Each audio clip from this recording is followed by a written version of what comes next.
before, I'm happy to be here, man. This is one of the greatest clubs in the world. Just happy to be here. Like I said, obviously I'm gonna need some times, but I'm happy to represent the Lakers.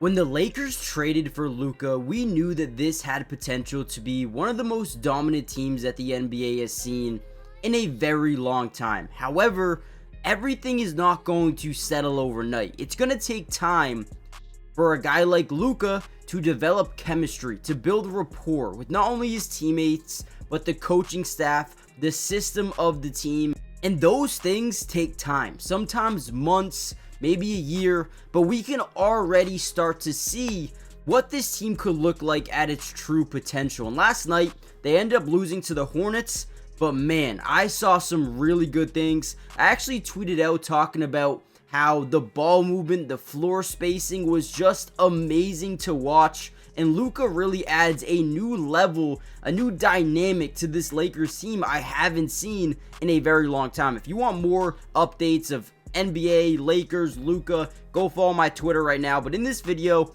I wanted to break down some of the film last night to show you the future is really, really bright here in LA.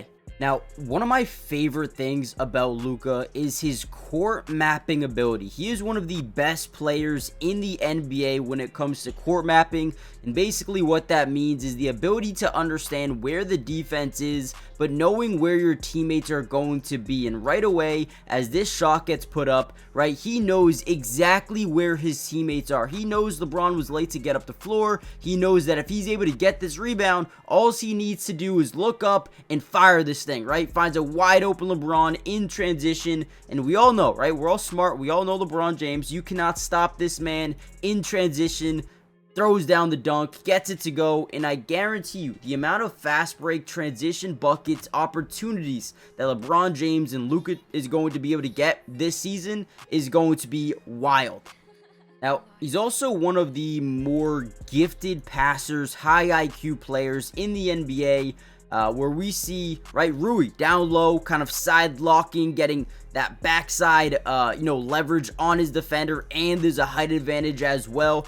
Luka, whenever he sees that, again, one of the most unselfish players in basketball. He knows where to go with the ball at all times, right? Throws it, great pass, and then Rui ends up getting a wide open layup. And again, the recognition alone to understand this, right as they're about to get into a high pick and roll with Jackson Hayes, his bread and butter, he says, you know what? No, I see a mismatch down low. I'm going to take it every single day of the week. Great pass, easy money. Again, love it. All right, here's probably one of the hardest plays in the NBA to stop, whether it's Luka or Jackson Hayes or Luka and Rui or Luka and LeBron or Luka and Dorian Finney-Smith. It don't matter, right? The high pick and roll game with Luka is the toughest thing to guard, right? So we're going to set that screen. We're going to initiate a switch, get the mismatch down low, create Miles Bridges on Luka, and now all we're going to do here is generate pressure onto the painted area. So as we drive in, the one thing that we know, we're going to get rotation everywhere from the defense, whether it's a strong side fire or a weak side blitz or a strong side blitz, you're going to see some sort of rotation. Now, they end up switching back down low. Jackson Hayes gets Mark Williams back on him, and Luka's going to drive in, draw that rotation over from Mark Williams, look at the basket, get his man to jump up in the air, and get an easy layup for Jackson Hayes. Again, look at how he looks up at the basket, gets Mark Williams to overcommit up, and then dumps it down for an open layup for Jackson. I mean, guys, how do you defend it? All right, another big time play here, getting out in transition. Right? One of the craziest things in basketball that you need to be able to do is never allow defenses to fully set up in their half-court set, right? Just push the tempo, right? Luka brings the ball up. He's got 3 defenders in front of him. He's got 3 on 2 on the other side of the floor. He throws it up, and now we got numbers, right? There's a strength in numbers here in basketball, and Dorian Finney-Smith, wide open 3. The only reason you get that is because Luka's smart enough to know, listen, we got the numbers in the fast break. Let's go out in transition and let's create an open bucket. And even if they were to close out here, follow down low off the roll, then you have Gabe Vincent, getting to the corner, right? You're going to have someone open pretty much no matter what here.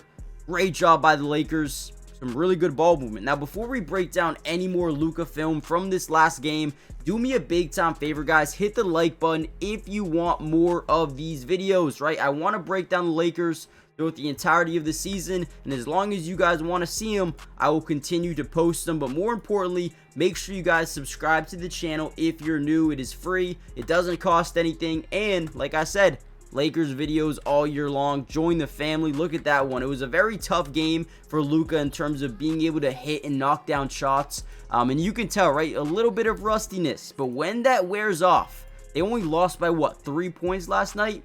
When that rust kicks off of Luka, this is going to be a team that can win games by 20, 30, right, 35 points because they're so explosive. And the floor spacing is, again, I have not seen the Lakers with this type of floor spacing in a while. Now, one area of Luka's game that's been highly scrutinized is his defensive prowess, his tenacity, the way he, plays defense. Not a lot of people like it, right? But I feel like he's got a new little energy to him. With a lot of people doubting him, he's playing better defense. Watch this play here as he, boom, gets a steal, plays the passing lane, and then again, look at this. Tell me this isn't the scariest thing you could see.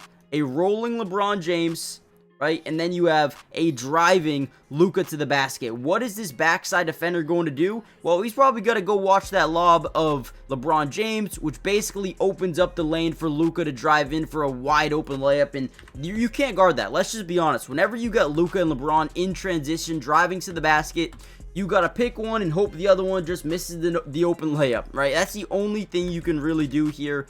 Defender goes for a complete transition, trying to stop that lob to LeBron, and gives Luka a wide open opportunity.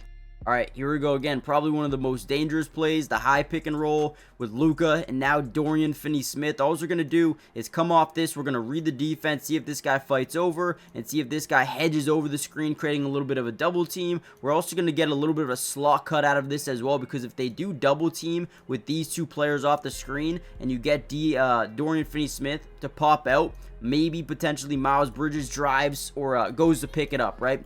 And if that does happen, what you're going to see is, one, they do double. Dorian Finney-Smith is wide open, but now it puts Miles Bridges in a very tough spot. Do I go and defend that, or do I defend the little slot cut here from Rui Hachimura? And what Luka's going to do is he's going to look over to the right?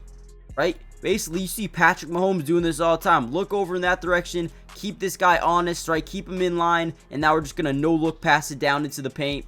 Because Miles Bridges, right, he's just trying to read Luka. Where's he going with that ball? It's too late. Easy layup. Unbelievable job by Luka, man. This dude is a freak of nature, and I cannot wait to see when that chemistry does hit, when that rust does come off. This is going to be a very, very tough team to beat. And if it wasn't for the 32-18 run in this third quarter to end the third quarter, right, this would have been a game the Lakers easily won. But yeah, they blew this 13-point lead in that end of the third quarter. Terrible. But again, chemistry's coming, and when it does, watch out. The future is scary.